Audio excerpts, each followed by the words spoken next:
Hi hello welcome to net news Telugu. నేను మీ భానుప్రకాష్.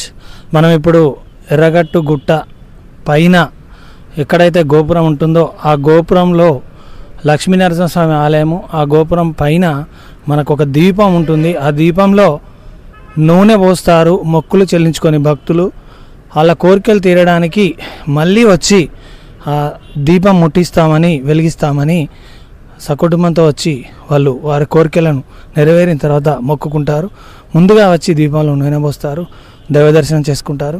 ఆ తర్వాత వాళ్ళ కోరికలను నెరవేర్చుకోవడానికి ఆ స్వామివారిని మనసులో తరించుకొని వారి యొక్క కోరికలను పూర్తిగా నెరవేరాలని మనసారా కోరుకుంటూ ఆ నరసింహస్వామి యొక్క ఆశీస్సులు తీసుకొని వెళ్తారు. Thank you.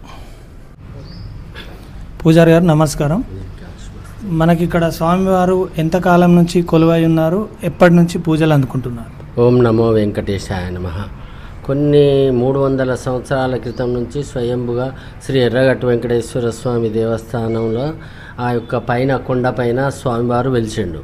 ఆ సొరికలో వెలిసిన తర్వాత అక్కడ పూజా కార్యక్రమాలు జరగాలంటే అని చెప్పి కార్యక్రమంలో అర్చకుడి కళలోకి పోయి చెప్పిండు అన్నట్టు, నేను ఇట్లా పలానా ఎర్రగట్టు గుట్ట మీద వెలిసిన అని చెప్తే సరే మంచిదని చెప్పి అదే రోజు అప్పుడు దొరల ప్రభుత్వం కదా, జమీందారుల ప్రభుత్వం కాబట్టి దొర కళలోకి కూడా పోయి నేను వెంకటేశ్వర స్వామిని ఎర్రగట్టు గుట్ట మీద వెలిసినానని చెప్పిండు.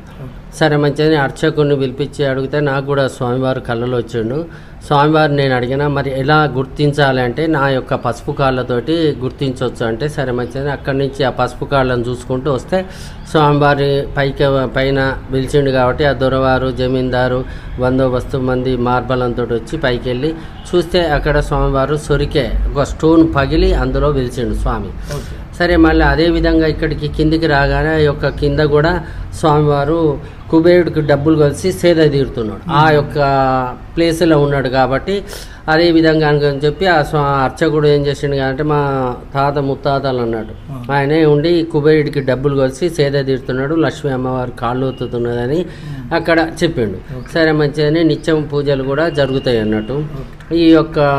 అప్పుడు ఈ యొక్క జన సంచారం లేదు కాబట్టి ఉత్సవ విగ్రహాలు అసన్పర్తి భీమారం అని 2 విలేజ్లలో ఉంచి ఆ పాల్గొన్న పౌర్ణానికి హోలీకి తీసుకొచ్చి ఇక్కడ బ్రహ్మోత్సవాలు 5 రోజులు బ్రహ్మాండంగా అతి వైభవంగా జరుగుతాయి. 6 లక్షల మంది దాకా భక్తులు వస్తారు. ఈ బ్రహ్మోత్సవాలు స్వామివారిని కూర్చోబెట్టి అక్కడ కళ్యాణ కార్యక్రమం జరిపిస్తాం. కళ్యాణ కార్యక్రమం జరిపించిన తర్వాత పైకి తీసుకొచ్చి ఈ యొక్క ఉత్సవ విగ్రహాలను పెడతాం. అప్పటి నుంచి జాతర స్టార్ట్ అవుతుంది. ఆ 5 రోజులు బ్రహ్మాండంగా భక్తులు దర్శనం చేసుకుంటారు. వాళ్ళు కోరిన కోరికలు తీర్స్తాడు ఎర్రగట్టు వెంకటేశ్వర స్వామి అని ఈ యొక్క మహారాష్ట్ర ముంబై నుంచి కూడా వచ్చి భక్తులు పాల్గొని ఉంటారు అన్నట్టు. ముఖ్యంగా ఏ మాసంలో ఈ స్వామివారి యొక్క కైంకర్యాలు మరియు అలాగే స్వామివారి సేవలు ఆ కళ్యాణం ఏ మాసంలో వస్తుంది? తెలుగు మాసం కళ్యాణము పాల్గొన పౌర్ణానికి హోలీకి ఈ యొక్క బ్రహ్మోత్సవాల సందర్భంగా కళ్యాణం జరుపుతాం అన్నట్టు. అంటే ప్రతి ఏటా ప్రతి సంవత్సరం బ్రహ్మోత్సవాలలో ప్రతి సంవత్సరం కళ్యాణ మహోత్సవం జరుగుతుంది. అంటే స్వామివారికి ఎలాంటి అంటే పట్టు వస్త్రాలు కానీ అలాంటి అంటే ఎవరి ద్వారా మనకి ఇక్కడికి వస్తుంది? పట్టు వస్త్రాలు అంటే భక్తులు వాళ్ళు ఇస్తారన్నట్టు, వాళ్ళు కోరిన కోరికలు తీర్చుకున్న తర్వాత పట్టు వస్త్రాలు తీసుకొచ్చి సమర్పిస్తే స్వామివారికి కడతాం అన్నట్టు మేము. తర్వాత ఎండోమెంట్ డిపార్ట్మెంట్ కూడా ఉన్నది అన్నట్టు. ఎండోమెంట్ డిపార్ట్మెంట్ ఉన్నది. ఇక్కడ వివాహాలు కూడా జరుగుతాయి అన్నట్టు. వివాహాలు జరిగితే ఎండోమెంట్ యొక్క సర్టిఫికెట్ ఇస్తాము ఇక్కడ. తర్వాత శనివారం ఒక 1500 మంది 2000 మంది భక్తులు పాల్గొంటారు. తర్వాత దసరా ఉత్సవాలను కూడా ఉగాది ఉత్సవాలు కూడా చాలా బ్రహ్మాండంగా జరుగుతాయి. రోజు భక్తులు కూడా ఇప్పుడు జన సంచారం ఉన్నది కాబట్టి వాళ్ళ మ్యారేజ్ డే అనో అన్నప్రాసనో అనో బర్త్డేలు అని చెప్పి ఆ విధంగా వచ్చి స్వామివారిని దర్శనం చేసుకుంటారు. అట్లా శనివారం చాలామంది భక్తులు వస్తారు. ఓకే స్వామి, ధన్యవాదాలు మీరు క్లుప్తంగా చెప్పినారు.